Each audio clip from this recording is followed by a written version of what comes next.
administración, la nueva COFEPRIS revoca estos lineamientos con un argumento legítimo, cierto. El problema fue que no propuso un nuevo reglamento, ¿no? Revocó los lineamientos, pero no hubo una propuesta. Hasta que la Suprema Corte, como comentaba Mariana, mandata a que la Secretaría de Salud, a cargo de COFEPRIS, publique este reglamento que la fecha terminaba, esto fue en agosto del año pasado. Sí, y que además también se postergó y bueno, en teoría tenían hasta el 8 o 9 de septiembre de este año. No, sí, porque tardaron en dar el aviso. Pero originalmente entonces la COFEPRIS dijo, no me dio aviso, y a partir del aviso son 6 meses. Sí, pero a partir de que la Suprema Corte, el primer plazo me parece culminaba en junio, y por el tema del COVID se postergó hasta septiembre 9. El chiste es que ha habido prórrogas también en este tema, como lo comentábamos. Yo creo que la discusión sobre este tema va a ser más breve, porque se va a parecer mucho a lo que discutíamos sobre el dictamen. Han habido prórrogas, ha habido simulación. Lo último que sucedió fue que el 9 tenía que publicarse algo y no se publicó, no ha habido explicación al respecto y seguimos en un limbo. Y bueno, me gustaría conocer sus opiniones. Carlos, me gustaría conocer tu opinión al respecto. Bueno, realmente estamos en un momento de lo que antes se llamaba veto de bolsillo, en el cual simplemente no publican la ley que ya se promulgó, en este caso el reglamento, ¿no? Ya hay una ley también que evita que ese veto de bolsillo se extienda indefinidamente. O sea, tendrían que tener, no recuerdo si 30 días para que puedan ya publicarlo de manera obligatoria. En ese tiempo estamos. Pero lo que hay que ver ahí es pues la resistencia del gobierno actual, en este caso de los legisladores, ¿no? Pero también de los ejecutivos, ¿no? De la parte del ejecutivo, de darle los derechos a las personas, de respetarlos. O sea, imagínense, si a una persona que tiene problemas de salud le dan una patada en los huevos y lo dejan ahí a que se muera porque no le quieren dar sus derechos, ahora imagínense lo que nos espera a nosotros. O sea, tenga paciencia, ¿no? Porque si ustedes creen que ya el 16 de diciembre se van a poder echar su churrito en la Alameda, pues sí, lo podrán hacer, pero le van a cobrar una multa de 1,800 pesitos porque sigue siendo una falta administrativa, ¿no? O sea, si eso quisieran cambiar la ley en la Ciudad de México, que se dice que son bien progres, pues ya hubieran quitado ese artículo, lo hubieran modificado de la ley de cultura cívica, donde nos imponen multas por consumo público. Pero pues no lo quita porque somos la caja chica del gobierno. O sea, continuamente nos están pidiendo impuestos informales, ¿no? Y para eso pues utilizan a la policía, por eso es que hay tanta delincuencia, porque los policías pues andan buscando ahí chamacos que fuman mota, no de pendejos van a perseguir delincuentes, ¿no? Pues, ¿qué pasó? Se ponen en riesgo, ¿no? Esa es la problemática. En la cuestión de la salud, pues ustedes lo ven, los obligan a las madres, a los padres de familia a delinquir, porque tienen que cultivar plantas para darle una mejor calidad de vida a sus hijos. Y por supuesto que esas personas están conscientes y son responsables de su familia y lo van a hacer porque prefieren ver a su hijo bien en lugar de respetar una ley que pues ni los mismos legisladores han respetado. O sea, ¿o quién la respeta en el gobierno? Y todavía no los conozco. O bueno, a lo mejor ustedes sí, porque son gente importante. Pero en mi caso, a mí lo que me parece es que no tienen mayor interés por respetar la ley y en este caso nuestros derechos. Y en el caso de las personas que lo usan de manera medicinal, es triste ver cómo las obligan a delinquir y cómo las obligan a estar en el margen, y si fuera por ellos, pues que se mueran, ¿no? Pues ahora sí que como en los anexos, ahí todo el mundo puede morirse y el gobierno al final va a decir, no es mi culpa, no estaba en el registro. Me gustaría retomar algo que comentaba Mariana justamente al respecto de que de por sí la reforma ya es bastante limitada.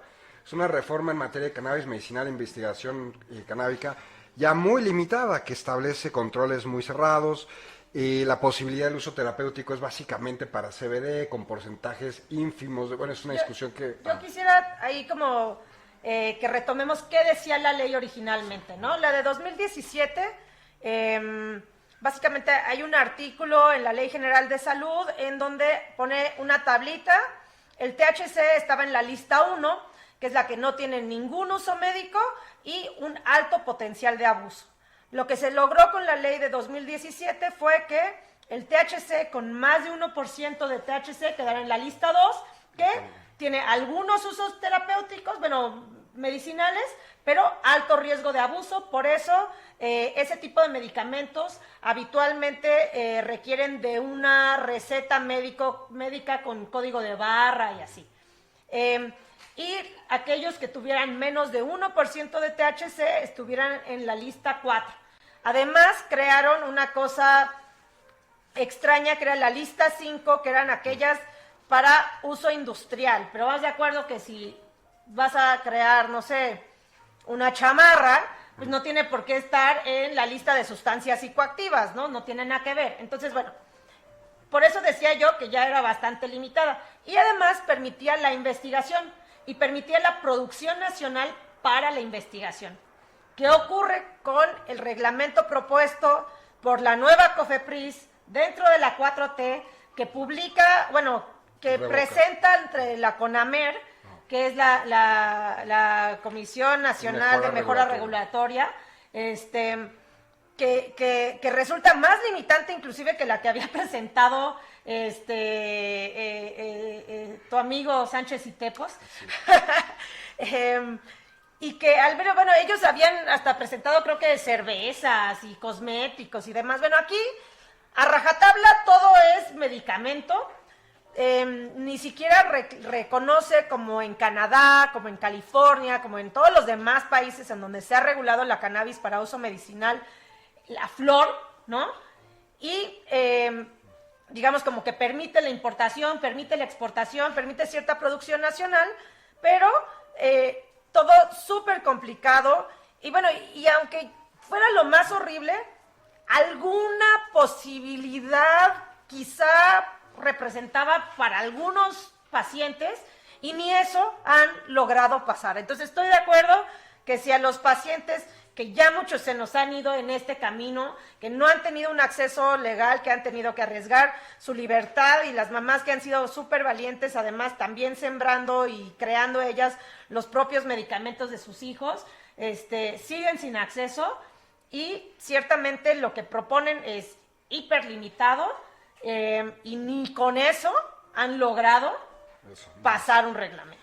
Sí, aquí hay que considerar un aspecto relevante desde mi punto de vista, y es que cuando se hizo la Constitución de la Ciudad de México, se estableció que era un derecho el uso medicinal de la cannabis, ¿verdad?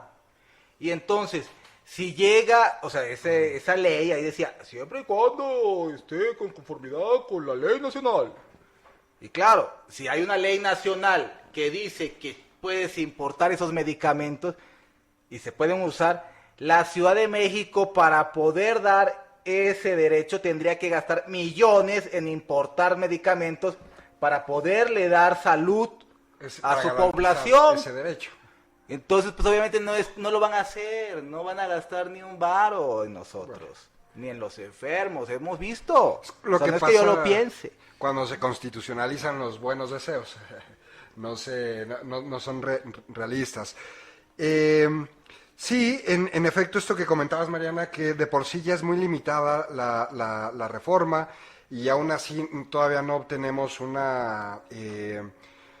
reglamento. Y algo que llama mucho la atención, me parece que a mí, que este tema del reglamento es un buen ejemplo, es un espécimen ejemplar de cómo se hace simulación en política. Esto que comentaba Mariana al respecto de que la CONAMER regresa a COFEPRIS el proyecto, la razón, el argumento es, la verdad es que es inverosímil, es porque no cumple no contiene uno de los elementos que tiene que tener el documento, que es el análisis del impacto regulatorio. Y los comentarios que hace la CONAMER señala, el supuesto ni siquiera existe en el documento, es decir, mandas un documento que no puede ser aprobado, que no puede pasar, y creas más tiempo. Entonces, pues esto creo que es un muy buen ejemplo o es un buen síntoma de lo que realmente está sucediendo con el tema de la reforma canábica, tanto el tema de lo medicinal como el tema del cultivo. Hay simulación muy evidente y ahora sí, digamos, ya que hablamos un poquito de estos dos que son los principales temas en política canábica, ¿qué podemos esperar? Esa sería la pregunta para terminar con la parte política. ¿Qué esperan ustedes que pase? Un pronóstico de aquí a diciembre. Nada, no va a pasar nada. O sea, mira, a lo mejor tengamos suerte y promulguen la iniciativa esta como ya se aprobó en las comisiones, en el Senado, pero van a pasar a la Cámara de Diputados y se van a prolongar otros debates, le van a cambiar tantito, entonces la tienen que regresar al Senado y así nos vamos a ir otro tiempito. Y luego, pues van a sacar, no, pues cuando se publique esta ley van a decir, bueno, el primero transitorio dice esta ley, se va a poner en 6 meses, un año, un rato. Y luego van a decir, no, pero el instituto necesita 2 o 3 años para saber qué van a hacer, sus protocolos, chalala. Y así nos vamos a pasar todo el sexenio, porque el señor no nos va a dar nuestros derechos, güey. O sea, ya, o sea, si no lo entiende, mejor fúmense un churro y relax, ¿no? Vaya mejor por su amparo. O sea, si quieren realmente disfrutar de sus derechos, ejercerlos bien, sin problemas con la autoridad, pues mejor paguen ya la fianza desde antes, ¿no? Un amparo. Si quieren ser, pues como yo, que pues, no vale madre la autoridad, pues entonces pues, ahí estamos en el riesgo y ahorramos para cuando nos extorsionen, pues paguemos. Y ya, son hay alternativas. Mariana, un pronóstico, ¿tú eres más optimista?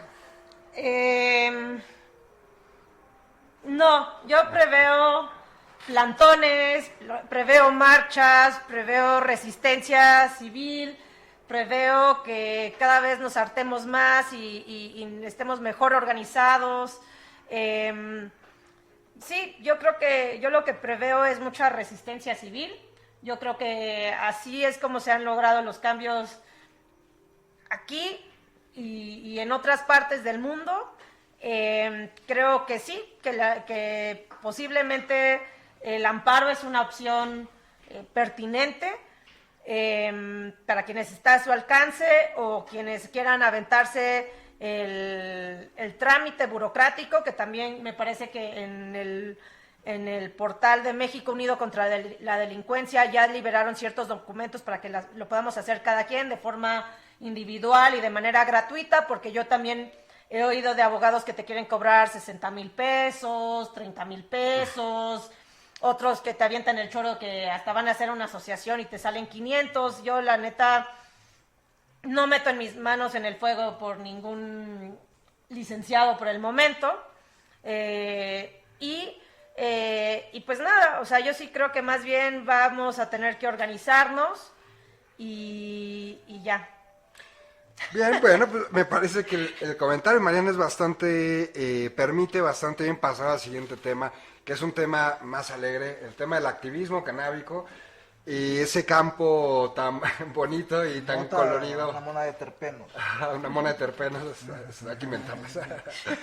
Ese campo tan bonito y colorido en el que muchos de nosotros nos encontramos constantemente. Y como lo decíamos, es un panorama muy distinto. Cuando hablamos del tema legislativo, se tiene un sentimiento muy distinto al que se tiene cuando hablamos del tema del activismo. Y hay algunas cosas, a pesar de que ha habido pandemia, ha habido encierro, ha habido COVID y muchas otras cosas, ha habido también mucho activismo canábico, curiosamente, y eso nos da mucho gusto a través de las redes y también físicamente. Al respecto, me gustaría empezar hablando sobre... ¿Qué otra cosa? El plantón, por supuesto, tenemos en... El H-plantón. Exactamente. Sí, con orgullo se dice. El plantón que está ahí en la Plaza de Luis Pasteur, afuera del Senado, en Reforma e Insurgentes, que es un proyecto que inició desde el año pasado con plantones de personas que originalmente estuvieron en el Zócalo, todo esto como actividades para exigir la reforma canábica en ambos sentidos, es decir, tanto lo medicinal como lo personal. Afuera estuvieron en el Zócalo, más adelante estuvieron un grupo de personas también en el Ángel de la Independencia, fue donde originalmente se sembraron... Fuimos a la mañanera del presidente. ¿Por qué nos platicas esa, Carlos? A ver, pasamos a... Fuera de la Suprema Corte. Sí, empezó, no recuerdo bien, el 28 de junio, el 30 de junio para el 1 de julio del año pasado, fue el primer plantón en el Zócalo, justamente. Ese día ahí terminó la marcha